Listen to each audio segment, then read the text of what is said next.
How many people were here last night when okay, so most of you were here.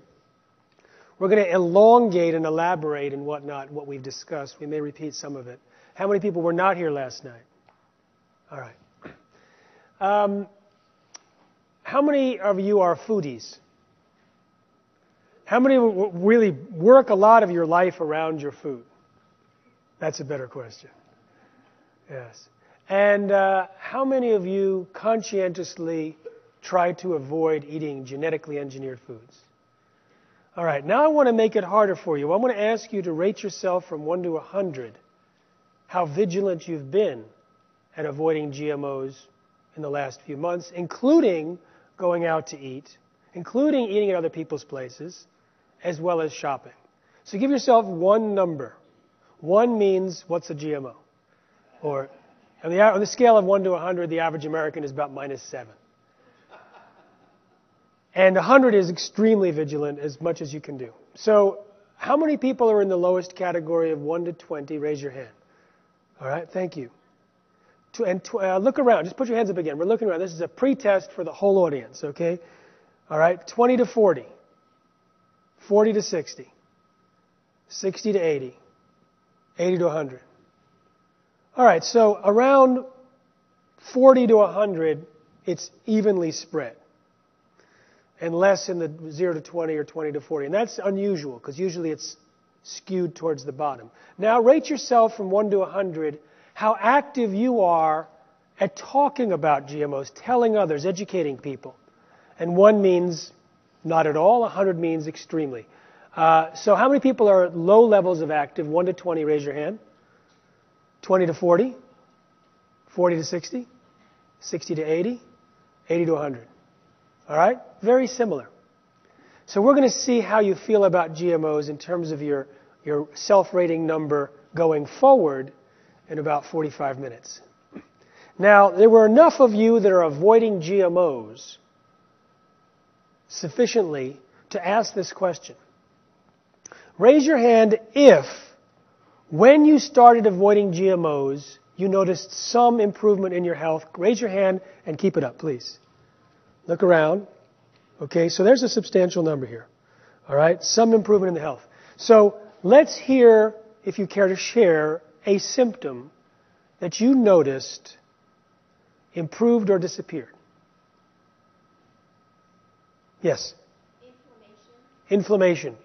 General inflammation. A specific inflammation? How is that? Hands and shoulders. Aha. So pain, swelling? Swelling, okay. Inflammation, it's interesting. Let's take a look at inflammation here. Inflammation is an immune system reaction. Actually, we're going to get to that in a minute. I'm going to add some more together, and I'm going to explain why GMOs may be related to that. Okay, another one. I agree with her, but for me, I can taste things with pesticides on them, and they make me sick. So when they say they make you sick, is that nausea? The taste. Oh, the taste, you taste things with pesticide and it makes you sick. So it's kind of a, yeah, okay. All right. You had another one? Yes. Lack of clarity. Lack of clarity. What were we talking about? Lack of clarity. I have heard brain fog in most of the lectures where I ask this question. So how many others have noticed a improvement in the clarity? Okay. There's many hands up. Okay. Anyone else? Inflammation. I see several. Okay. What's another symptom? Less headaches. I hear that very often. How many people reduce headaches? Okay, several hands. Another one. Yes. Allergy symptoms. I've heard that in every single group I've asked except one. How many others with allergy? Okay, about, I see 5 or so, 6. Yep. Autoimmune skin condition. So it's both, it's like a skin rashes and things like that? When you eat good food, the autoimmune disease or condition on your skin goes away. I have heard skin conditions over and over again. It's one of the most common results where people describe getting better when they get rid of GMOs. Anyone else with skin? Okay, I was surprised when I started asking that question. I heard that so often. Any others? I'm waiting for the most popular. Yeah? constipation, or GI tract issues. Thank you very much. Let's give her a hand. You weren't expecting to be applauded for that, were you? So yes, GI tract disorders are always present in every audience I speak to. How many people notice an improvement in digestion, GI tract disorders? Okay, so I think it's the most popular here too, given the numbers. And it's always the most popular. It's always the most popular. Anything else before we go on? Fatigue. Very, very popular. Fatigue. How many people notice the improvement in energy? Okay. Anything else? All right. This is typical. I'll give you some stories of what I've heard that haven't come up today. I was at MIT giving a talk to staff, faculty, and I asked, has anyone gotten rid of GMOs and noticed a health improvement? A woman's hand just shot up. She said, my 6.5-year-old son was violent and out of control. They wanted to kick him out of school. She told me later they wanted to call him retarded and kick him out of school. And she said, I saw your movie, Genetic Roulette, The Gamble of Our Lives, and I immediately took him off of all GM foods. She said, all the problems disappeared. I said, how long did it take before you noticed the change? He said, 1 week, but within a month, I had a new son. Another person wrote that her son was being suggested that he be held back a year, and he had asthma, got rid of the GMOs, no more asthma, top of the class. I've heard of parents of autistic kids at the movie Genetic Roulette. We have 3 of them, describing improvements in behavior. I had a 63-year-old man come up to me at a lecture afterwards and said, I have autism, and if it weren't for you, I could not be here. Because when I heard you, I got rid of the GMOs in my diet, and now I can be with other people for the first time. I had a woman tell me that her son has allergic reactions to a particular ingredient, and a line forms around his mouth, a dark purplish line that stays there for weeks, and he's had to stay out of school a lot. She saw the film Genetic Roulette, took the kids off of GMOs, and a couple of months later, her son has an exposure. It was a faint line with hardly any other symptoms. I hear this over and over again. And actually it's exciting to hear it, but it's also a pressure, because I think I've heard more testimonies than anyone on the planet. So I'm anxious to get it out so everyone can benefit from the information that's coming to me. Now, some of you may be thinking, well, how do you know that it's the elimination of GMOs that caused the problem? What do you do when you want to avoid GMOs? What do you do? Read labels? Buy organic? Don't buy anything in a box? Okay, so if you are buying organic and eliminating processed foods, how do you know if it's the non-GMO component of your new diet that's causing you to have greater mind clarity, energy, and better health, or whether it's the reduction of other chemicals that are used in conventional, or the elimination of all these additives or coloring agents, etc., that are found in processed foods? When you look at livestock who have removed GMOs, and I said this last night, they turn out to have the same types of improvements that humans do, and there's no cofactors. They're just removing the GM soy or corn and putting in the non-GM soy or corn, and we see, the pigs getting rid of diarrhea, the humans getting rid of irritable bowel, the pigs eliminating the need for as many medicines and antibiotics, humans talking about better immune system. When the American Academy of Environmental Medicine looked at the animal feeding studies, they saw gastrointestinal problems, immune system problems, accelerated aging, organ damage, reproductive disorders, dysfunctional regulation of cholesterol and insulin. Said all doctors should prescribe non-GMO diets to all patients. And now there are thousands of doctors doing just that. Now, I mentioned last night that in addition to the reported improvements in humans and animals, including pets, and the afflictions in lab animals, we see evidence in the trends in the United States. So let's take a look at those. This is deaths from senile dementia, and it's tracked with the use of glyphosate, which is the active ingredient in Roundup. Okay? So you can see as the use of Roundup goes up, this is correlational. We can't necessarily say it's a cause, but we'll look into the characteristics of Roundup and see why this may be related.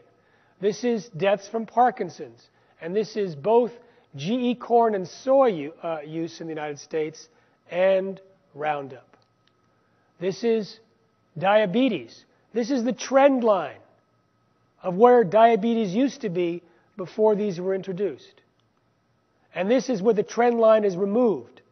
So if you take out the trend, this is the change that happened to be when glyphosate and soy and corn were planted in high numbers in the U.S. This is acute kidney injury. This is end-stage renal disease, kidney failure.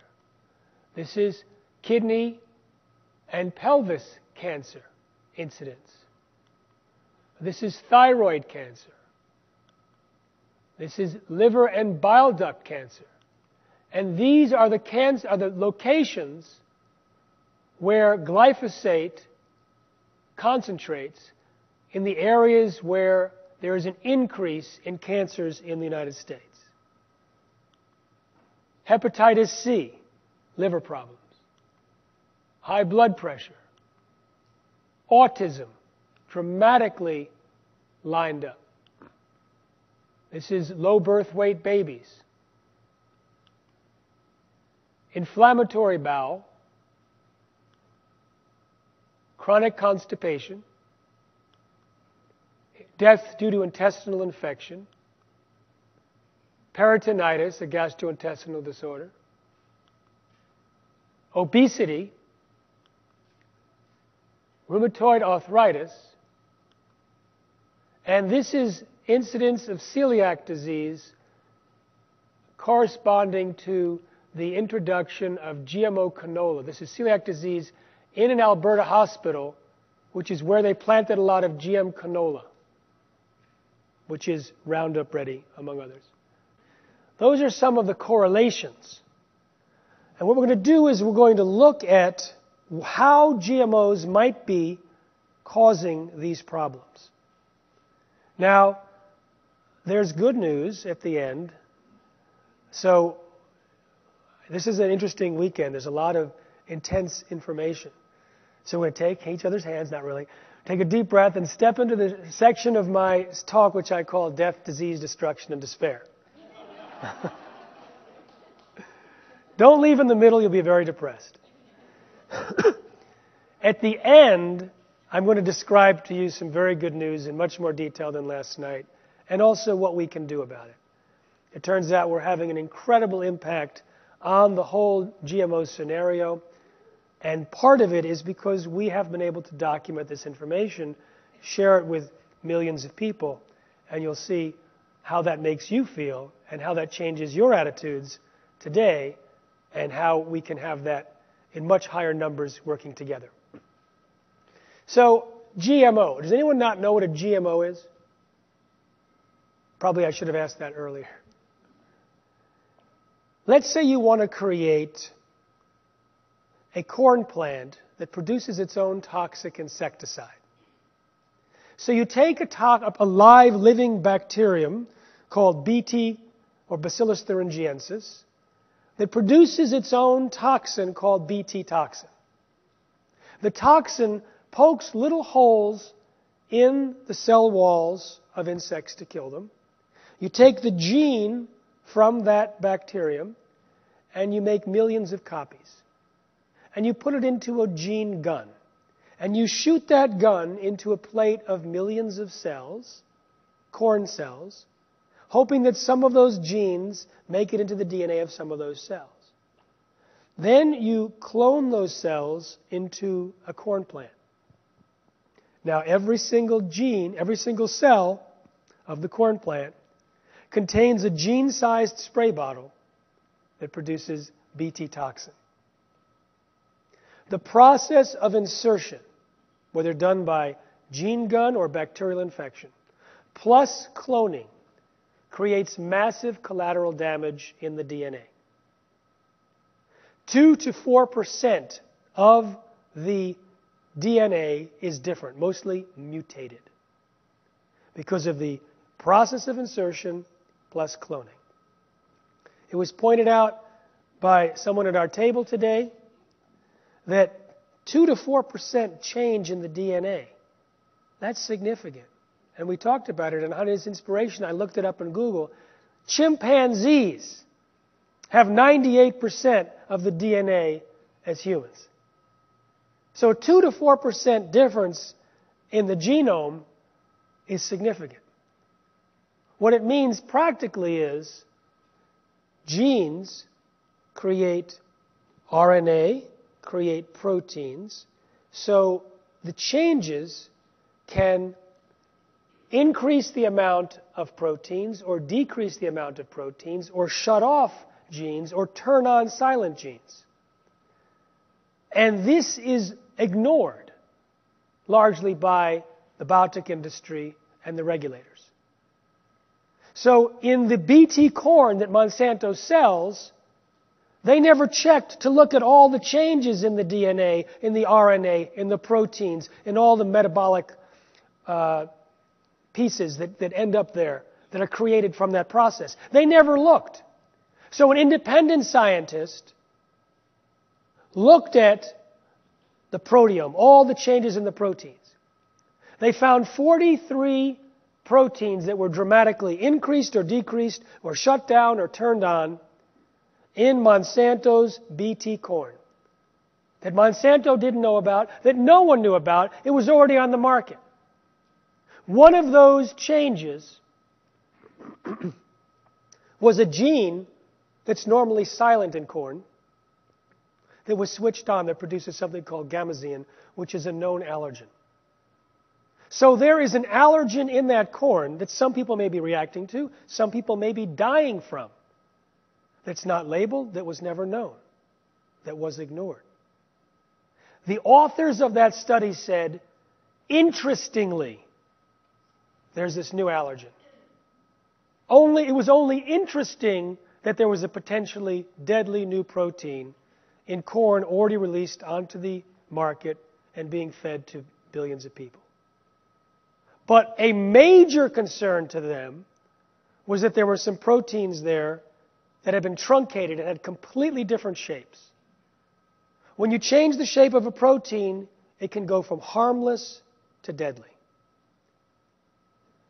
In Monsanto's soybeans, they found a known allergen called trypsin inhibitor, which is normally denatured or broken down in the heating process, was not broken down so much in the heating process and ended up to be as much as 7 times higher in the GM soybeans after cooking compared to the non-GM soybeans after cooking. They left that information out. They found it and ignored it and kept it out of their published study. It was discovered later and made public. I spoke recently to the regulators of Australia and New Zealand who approved GMOs. And these women were boldly announcing that they had been approving GMOs, some cases, since 1996. And I described what I just told you. Thousands of doctors prescribing non-GMO diets, livestock changes, pet changes, collateral damage in the DNA, unpredicted, unevaluated. None of that was important to them. For all the human experience, it was just pushed to the side and said, anecdotal. For the others, they said, well, selective breeding also causes changes. Selective breeding also causes potential problems. And because that causes potential problems, we don't have to look at the potential problems that GMOs cause. It's crazy Completely illogical. And the basis of regulation of GMOs in Australia and New Zealand. So when you have all of those changes that you can't tell in advance, because you don't know if it's going to create a new toxin, something that has never existed before in the crop, maybe in the food supply, you wouldn't know it by even doing a proteome analysis. In fact, I said to them, why don't you require the complete genome to be sequenced of all the GMOs, and the RNA, and all the proteins, and the metabolome? Let's get all the information. And their response was, no, we don't want to collect the data because we wouldn't know how to interpret it. So this is the logic. Because we don't have enough data collected in order to evaluate changes, let's not start. Let's not start building up a database of information that could ultimately save people's lives, because it might be misinterpreted now. So this is their scientific thinking. Now, if you don't do the genome and the proteome and all that, if you don't do that, how do you know if you've created a new disease or new toxin or new carcinogen unless you've tested? And even if you tested, you won't know if it's what it is in some cases. The only way, according to some, is to actually feed it to animals long term and see what happens. So I asked them about long-term or any type of animal feeding study, and they said, we don't require it. We don't require animal feeding studies. And I said, why not? And they said, because sometimes animal feeding studies don't show you problems that exist. They'll miss the problems. And I said, yes, that's true. Sometimes if you do an animal feeding study, a problem will not reveal itself.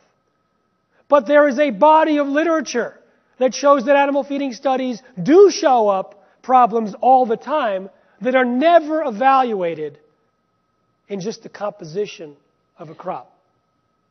They didn't care. This is their mindset, dictated by the biotech industry to the regulators. So the regulators think they're doing a good job. In Australia, a few years ago, I went to one of the regulators and I said, you know, in India, animals grazing on the Bt cotton plants are dying. Thousands and thousands of them. I went to one village where they allowed buffalo to graze on cotton plants after harvest for 8 years. They allowed buffalo to graze on the GM cotton plants for a single day, and all 13 buffalo died.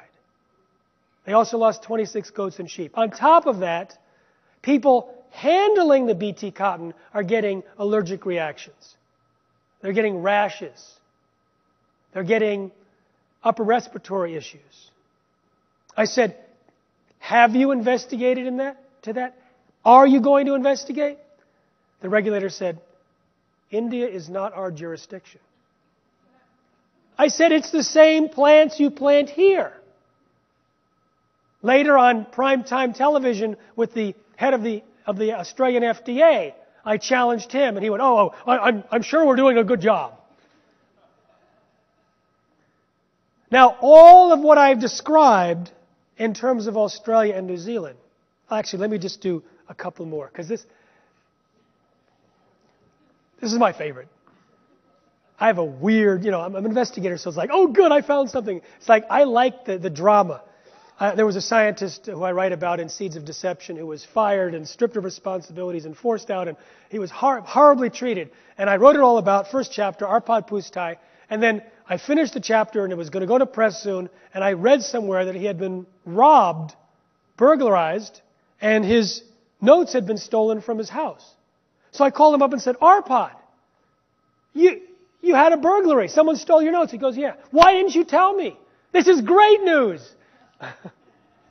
So I look for these type of shocking moments. So Monsanto submitted a proposal to Australia and New Zealand regulators for high lysine corn. Corn that has a gene inserted from soil that produces a lysine for pigs. So you don't have to feed the pigs corn plus a lysine supplement. They do all this so that they can patent it, sell it for more money, and save people the cost of buying lysine to add it to the pig feed. So this is their big save the world technology. So they said to the regulators, don't worry about the protein. The protein produced by the inserted gene, it's found in soil. We eat soil. Part of residues of fruits and vegetables. No need to worry. It has a history of safe use in the food supply. So Professor Jack Heinemann from New Zealand calculated how much corn an average American male would eat per day. And if that were high lysine corn from Monsanto, how much of that protein would be ingested? And then he calculated how much of that protein is found in the soil. And then, logically, how much soil we would have to eat each day for an equivalent amount. The amount of soil an average male American would have to eat every single day. 22,000 pounds per second. Back up the trucks. 22,000 pounds per second, 24/7, but you don't have to worry. It's safe use in the food supply. Now, what I just described, and the Australian New Zealand regulators say, bring it on, no problem. What I just described in terms of Australian New Zealand regulators turns out, tragically, to be better than the FDA. The FDA, I wish there were a perfect way I could say, the Federal Death Administration. There's some way to say FDA, but the enforcement wing of Monsanto, their attitude is this. Fraud and Death Administration. Thank you. Fraud and Death Administration. The person who was in charge of FDA policy in 1992, when the GMO policy was created, was Michael Taylor.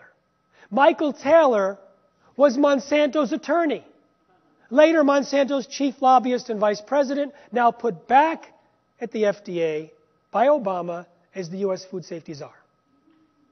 Michael Taylor was given the position of, in 1991, as the Deputy Commissioner for Policy because the FDA had been told by the White House, promote biotechnology. So they created that position for him. He had worked with Monsanto as well as a council of GMO companies beforehand to create the ideal regulatory framework to fast-track GMOs. And then he was put into the position of government, apparently, to implement it himself. The policy at the FDA is no testing is necessary. The policy at the FDA is that Monsanto, the largest GMO producer, can determine on their own whether their GMOs are safe. They can declare their products generally recognized as safe and put it on the market without telling the FDA, and because there's no labeling, without telling consumers. So Monsanto, who told us that PCBs, Agent Orange, DDT were safe and got that wrong, they're in charge of food safety in the United States.